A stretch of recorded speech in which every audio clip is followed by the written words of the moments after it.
Banten Girang adalah kota kepemerintahan orang-orang Sunda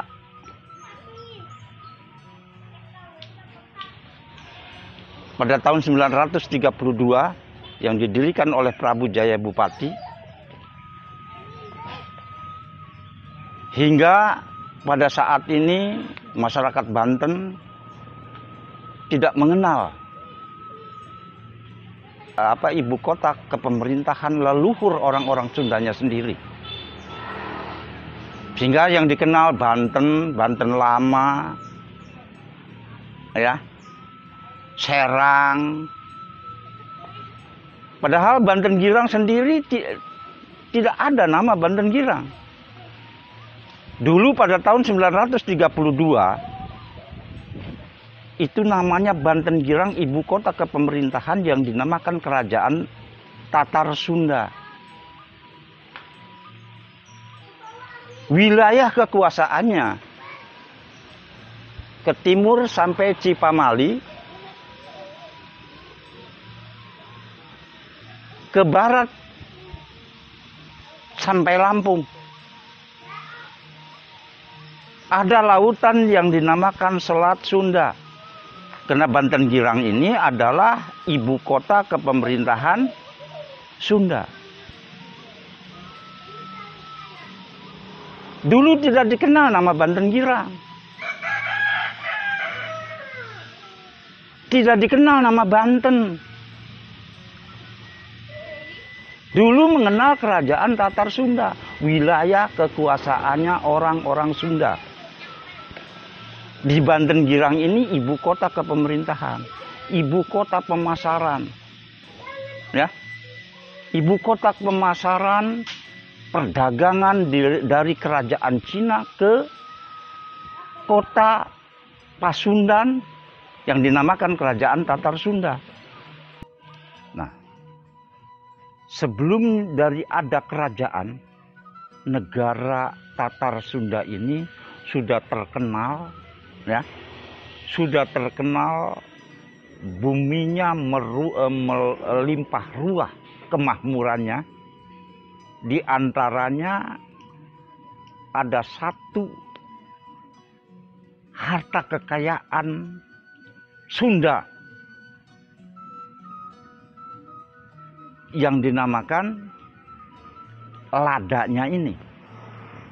Lada ini yang ada di Banten ini, atau ada lada ini yang ada di daerah Tataran Sunda ini. Ini lada yang termasuk bagusnya, termasuk hebatnya sedunia. Bukan main. Jadi orang-orang pemburu perdagangan dari luar negeri datang ke Banten atau datang ke Tataran Sunda ini untuk memburu barang dagangan yang namanya lada. Barang dagangan lada ini, lada yang ada di Tataran Sunda ini, lada yang paling terkenal, terbaik di dunia. Makanya dari Cina, dari Eropa dulu, pada masa dulu, ini Banten ini sebelumnya menjadi kerajaan ataupun belum menjadi satu ibu kota perdagangan di Banten Girang ini, sudah banyak orang yang memburu perdagangan lada yang terbaik ini. Sebelumnya termasuk menjadi ibu kota kerajaan, ini tempatnya orang-orang yang beragama mendatangi Banten ini. Dulu di daerah Tataran Sunda ini ada gunungnya 3. Satu Gunung Karang, kedua Gunung Pelosari, ketiga Gunung Asepan. Itu wilayah segitiga Bermuda. Wilayah yang dikeramatkan oleh para leluhur orang-orang Sunda sendiri. Di sanalah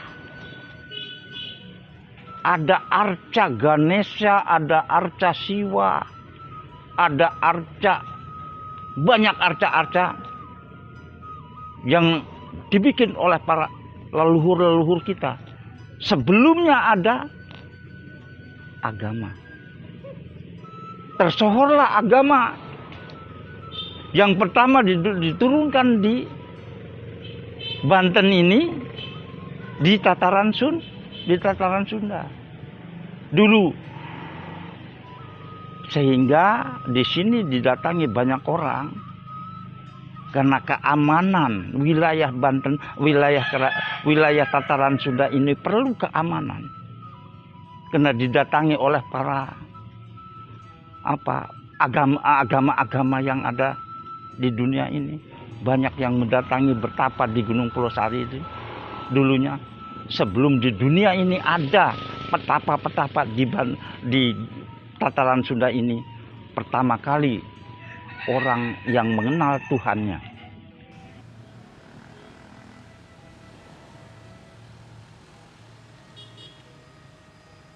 Dari arkeolog barat itu meneliti di sini itu kurang lebih berapa tahun? Kurang lebih 2 tahunan lah. Di tahun 90 sampai 91, 90 itu kerjasama dengan mahasiswa jurusan arkeologi, di antaranya itu Unhas, Udayana, UI, UGM, jurusan arkeologi, yang dia membuka kotak-kotak galian. Sudah terlihat ini adalah tanah urugan. Tanah urugan, ini adalah tanah asli. Pada zaman Sunda waktu itu.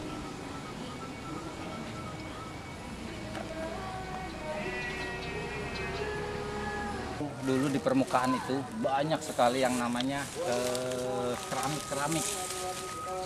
keramik yang memang dari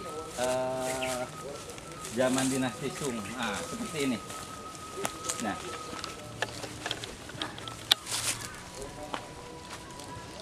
Adik bisa dilihatkan ini adalah keramik dinasti Sung. Dia warnanya seperti ini, hijaunya hijau muda, terus bahannya, glasurnya agak kasar, agak lembut-lembut kasar. Nah, ini kalau kita lihat bentuk cawan, ini sekitar abad 9. Salah satu temuan yang ada di situs Banten Girang itu, salah satunya itu adalah punden.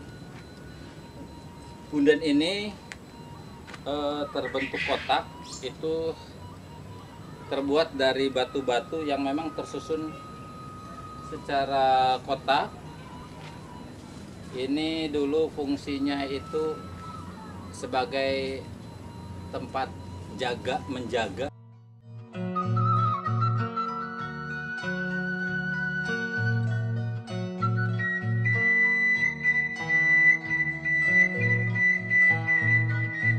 Cagar budaya itu kan warisan budaya yang harus dilestarikan dan harus dijaga. Iya, bagaimana cara menjaganya ya? Karena kita masyarakat awam ya sebisanya, sebisanya doang, harus sekemampuan kita. Karena kita nggak, terus terang belum ada pembinaan mengenai cara-cara pemeliharaan cagar budaya. Jadi ya apa adanya aja, paling kita bersih-bersih yang kira-kira istilahnya tidak bisa merusak, mantau di Banten Girang, di Goa kita apa yang perlu dikerjakan, apa yang bisa ini. Untuk keseharian ya bekerja biasa seperti ini. Disayangkan gitu.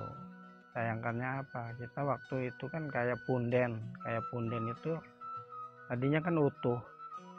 Ketika yang punyanya itu mau bikin rumah, ya kita lapor ke siapa, kemana gitu. Kita nggak tahu karena kita sendiri kan, iya kadang-kadang itu sehingga ini jadi Kadang-kadang ada yang datang ke sini ngaku dari BPCB, ngaku dari iya. Tapi ketika kita mengeluh ke ini, ada keluhan yang saya sampaikan, tolong Pak ini, nggak ada respon, nggak ada respon sama sekali. Kadang-kadang, ya Pak, Bapak dapat honor nggak dari ini? Ya udah, saya minta KTP-nya ini. Semenjak dari bapak saya itu kejadian kayak gitu tuh, diambil fotokopi KTP-nya. Ya alhamdulillah sampai sekarang bapak saya nggak pernah gitu. Ya walaupun saya sendiri pernah merasakan gitu, tapi kayaknya masih kurang begitu jelas ini legalitasnya.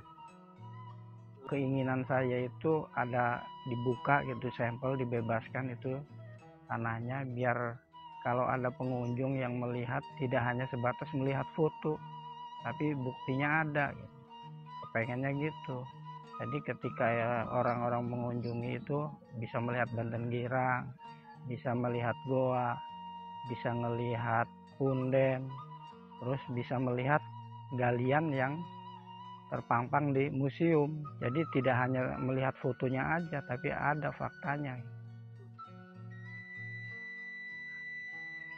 Harapan warga sini itu jelas pengen di sini itu karena ada budaya, ada situs itu, ada situs Banten Girang, terus masyarakatnya juga banyak yang udah ini, yang udah paham kalau memang istilah sistem pengelolaannya itu bagus, insya Allah pengunjung juga akan bertambah, akan banyak. Ya harapan dari masyarakat sini itu kepengen di kampung sini itu dijadikan kampung wisata atau kampung budaya. Harapannya seperti itu barangkali. Banten sebagai lokasinya peristiwa-peristiwa masa lalu terjadi juga meninggalkan peninggalan sejarah. Salah satu peninggalan sejarah yang ada di Kota Serang, situs Banten Girang, dan sudah ditetapkan menjadi cagar budaya. Konsekuensi dari penetapan situs ini menjadi cagar budaya tentu tidak ringan. Harus ada proses-proses penyelamatan, perlindungan, dan boleh dimanfaatkan. Kondisi Banten Girang sekarang, saya kira perlu ada penanganan yang lebih serius. Apalagi arti Banten Girang bagi sejarah, bagi masa lalu Banten, khususnya Kota Serang, ini tidak bisa dianggap sebelah mata. Situs Banten Girang ini menjadi sebuah penanda masa transisi dari kepemimpinan yang bercorak non-Islam menjadi Islam. Kemudian dari sisi yang lain ada perbedaan corak dari sisi sosial ekonomi, kemudian sosial politik, dan yang lainnya.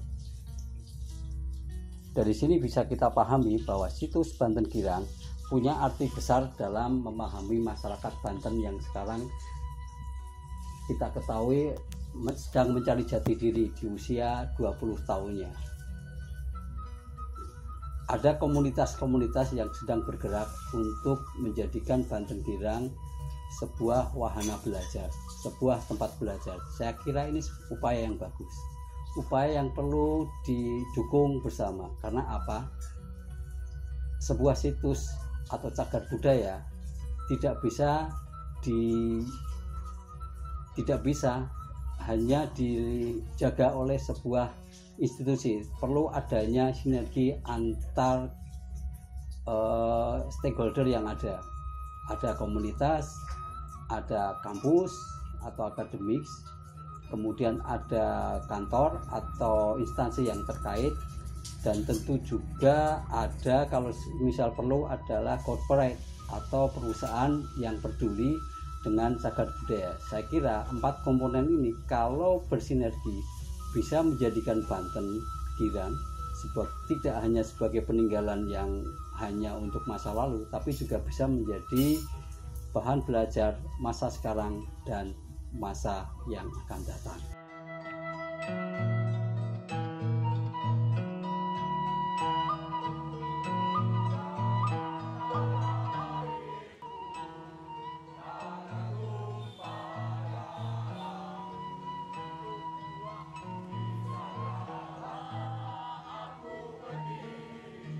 Komunitas kami Le Banten Girang merupakan sebuah komunitas yang bergerak di bidang seni, sejarah, dan kebudayaan. Le Banten Girang didirikan pada tahun 2015 oleh berbagai kalangan, di antaranya sejarah, teater, sastra, ekonomi, hukum, dan lain-lain. Selama 3 tahun keberadaannya, Le Banten Girang telah melaksanakan berbagai kegiatan berkenaan dengan kesejarahan, seni, dan kebudayaan. Sejumlah kegiatan yang pernah dilakukan di Banten Girang, diantaranya pertunjukan teater, kemudian kegiatan sosial yang kami lakukan bersama masyarakat situs Banten Girang seperti merapikan Gua Banten Girang, kemudian merapikan situs, bersih-bersih, kemudian membersihkan sampah yang ada di Sungai Cibanten. Lalu kita juga pernah melaksanakan kegiatan seremonial seperti Banten Girang Writer and Culture Festival, yang di sana mengkaji tentang membaca ulang mengenai Banten Girang, Baduy, dan Tionghoa Banten, seperti itu. Kemudian kita juga pernah membuat film dokumenter tentang Banten Girang. Kemudian kita juga menampilkan berbagai pertunjukan teater, diantaranya pertunjukan Lakon Cipoa, kemudian Kalah Cikahuripan, Babi-Babi Sangyang, kemudian yang terbaru adalah Ode Max Havela. Sebenarnya tujuan adanya komunitas Le Banten Girang sendiri adalah untuk membawa kembali spirit dari Kerajaan Sunda Banten ke dalam nilai-nilai yang ada di masyarakat. Tapi kita aplikasikan dengan pertunjukan-pertunjukan seni, berbagai kegiatan kebudayaan, dan yang lainnya seperti itu. Yang pasti kita mencoba menghidupkan kembali situs Banten Girang yang tadinya hanya tempat penziarahan orang-orang ke makam Ki Mas Jong dan Agustu, tapi kita transformasi kepada tempat berkegiatannya anak-anak muda seperti itu, agar nama Banten Girang kembali hidup. Karena sejauh ini Banten itu yang dikenal hanya Kesultanan Banten gitu, dari Banten lama. Nah, kita mencoba mengangkat kembali nilai-nilai pra-Islam, nilai-nilai Kerajaan Sunda Banten di situs Banten Girang dengan kegiatan-kegiatan yang kami lakukan. Respon masyarakat terhadap kehadiran Banten Girang sangat positif. Ini dibuktikan dengan keikutsertaan masyarakat dalam berbagai kegiatan yang kami laksanakan. Juga diterimanya kami sebagai komunitas di Banten Girang ini oleh orang-orang tua di sana atau kuncen di sana untuk berkegiatan di situs Banten Girang.